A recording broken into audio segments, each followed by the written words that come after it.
It's time for the biggest sports spectacular on the planet. It's May, and that means it's Indy 500 time. I had a chance to catch up with the current winner of the race, Will Power, who talks about what it's like to win this iconic race. We are here with the current Indianapolis 500 champion, Will Power. Will, kind of taking a look back at that race last year, you were so enthusiastic, so much emotion at the end of that race. How has your life changed since now being an Indy 500 winner? You know, I don't think it hasn't really changed all that much. It was just a massive weight off my shoulders. You know, it was really a race that I'd been trying to win for 11 years, and you know, the further along you get, the more pressure that you get on yourself. And I would have been so disappointed to finish my career without a 500 win. So just over the moon for that, over the moon for myself, my family. You know, just absolutely loved it. You know, it's interesting because I've known you for kind of a long time in this sport, and I felt the same way about the championship, being the championship winner. And then once that sort of happened that night in Fontana, I saw you sort of exhale, and it was like, I did it, it's done. Oh yeah, that's how it feels. It's like an exhale. It's like, man, it's like that feeling when you got to make a big speech when you're young and you finally get it over with. It's such a weight off your shoulders. So yeah, just a fantastic feeling. I seem to always really have to fight for something like that in my career. The championship was the same way, and the 500 was the same way. So it's more satisfying, honestly. You know, the tougher the competition, the harder it is to win, the more satisfying it is. What was it like to get your face on that trophy? Oh, fantastic. It brings a smile to my face every time. It really was. It was just everything that's gone with it has been such a cool experience. Absolutely love it. I want to do it again. Yeah, and I can understand that one, especially. I love the pictures of you and your wife kissing the bricks together. It was just amazing. It was. I mean, for her, it was huge. She basically grew up in Indy. You know, she went to high school there. Her family was there. So, I mean, for her, it was a really big deal. You know, we talked about it many times about what it would be like to win that race, and we finally did it. Definitely not the ending that Dodger fans or Dodger players were hoping for, and when you wake up tomorrow, the newspapers just might say it's one of the worst collapses in Dodger baseball history. This was a team that was expected to go to its third World Series, but it was cut short tonight by the Washington Nationals in Game 5 of the divisional series. Now, we caught up with some of the players who talked about just what they're feeling tonight. Clayton Kershaw blaming himself after Walker Buehler pitches a gem. Clayton comes in and gives up 2 home runs, which tied the game. But as many of the players said, we win as a group and we lose as a group. Ever get old, this all-star stuff? No. I enjoy coming to go to them, and obviously the fans, you know, help that, you know, cause, you know, voting me in, and you know, I appreciate, you know, all the time, and they took to be able to vote for me. What's the most memorable thing from every All-Star game? Is there something you always think of when you go, or you remember, or is it just different for each game? It's different for each game. You know, I'm very fortunate. A lot of guys that you know, been in the league for a long time, being their last All-Star game. You know, Derek Jeter. That was probably the most memorable thing for me. You know, being a role model growing up. You know, looking up to him, and just, you know, every All-Star game it's always a great experience playing with the best across the league, and seeing other guys you're, you know, competing against. They're finally on your team, so it's pretty cool. Now, does your family go with you? How does that work? Yeah, family goes with me. You know, my wife will, you know, fly to Houston. You know, knowing that I'm in it, fly to Houston, then we'll fly to Cleveland, and my family and her family will meet us out in Cleveland. Very nice. Now, I know that we're still waiting on your teammate, and you guys have all been pulling for Tommy La Stella. Oh yeah, he deserves it. You know, if there's anybody in the league that deserves it, it's him. You know, he's put an unbelievable season together. You know, just his impact he has on this team, this club. You know, we wouldn't be in the situation, you know, in the standings without him. You know, he's 300 hitters, 16 homers. You know, playing good defense. It's fun to watch him on a nightly basis. Okay, Mike, what kind of weather are you hoping for at the All-Star game? Hopefully it's like 75 like it is here, but I doubt it. It's going to be probably humid and hot, but it's good baseball weather. Good work with the green screen the other day, by the way. Oh, yeah, thanks. Too many people, including our friend of the show, dear friend Joanne Ordway. I walked down to the field one day a couple weeks ago, and she had a black eye, and I said, "Did you get hit with the baseball?"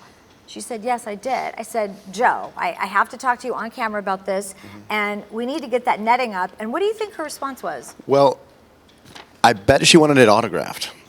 That's a joke, but it's not a joke. It's not. I mean, she does not want the netting up because she loves the access she has down there. And I get it, but this is just too dangerous for batting practice and for the game. The netting has to go up. I mean, we love Jo. She's a super fan. She's also Yes. a baseball purist, so She is. it's hard to blame that, but the safety has to increase there. And you know what I mentioned to her too? I said, Joe, you pay attention during games. So you're not doing this on your phone. You are actually paying attention, and you looked down for a minute and got hit. So Yeah. think of the people that are not paying attention. There's people of all ages and people on their phones more during Right, games, exactly. so I'm a proponent of the net. All right, so let's just go and see what Joe had to say. We are here with local resident Joanne Ordway. Joanne, you are an avid Dodger fan. You're here for every game, but something happened that is in the news these days. You got hit by a baseball during the game. Tell us what happened. Yes, I did. I was sitting closer than I normally sit by one aisle and like 3 rows. I was in the 3rd row from the front at third base, and a foul ball came, and it got there so fast that I did not have time to react. By the time I saw it, it was like 6 inches away from me. And I was watching the game, so it wasn't that I was watching. It just came that fast that I couldn't react, and it hit me in the head. So it hit you in the head. I know you had quite a shiner on your eye for a couple of weeks, but we're talking about the netting, which is actually right behind us, and putting that up. And I know that you're not a fan of that. No, definitely not. Definitely not. Even though I got hit, I'm definitely not. I think they should put it over as far as third base. Have you always been a starter, even when you played in the minors? Always high school, all of it? Yeah, really the only time I relieved was like my freshman year of high school maybe, and then when I was at the end of my time in AAA and my first month here. So yeah, I've been a starter pretty much the whole way. Has your thought process kind of always been the same, like all the way up? And what is your kind of routine mentally? Yeah, I think for me there's just certain things that you have to do to be a successful starting pitcher, and I think when I was younger I just tried to do kind of those bare I don't want to say bare minimum because they're not bare minimum, but the basic things as well as I could, and hope that they kind of carried me through, and so far they have. Honey was saying something about when you first got here, you were sort of like, you pitching a certain way, and then you started watching other pitchers, including Clayton Kershaw. What have you learned the most from him?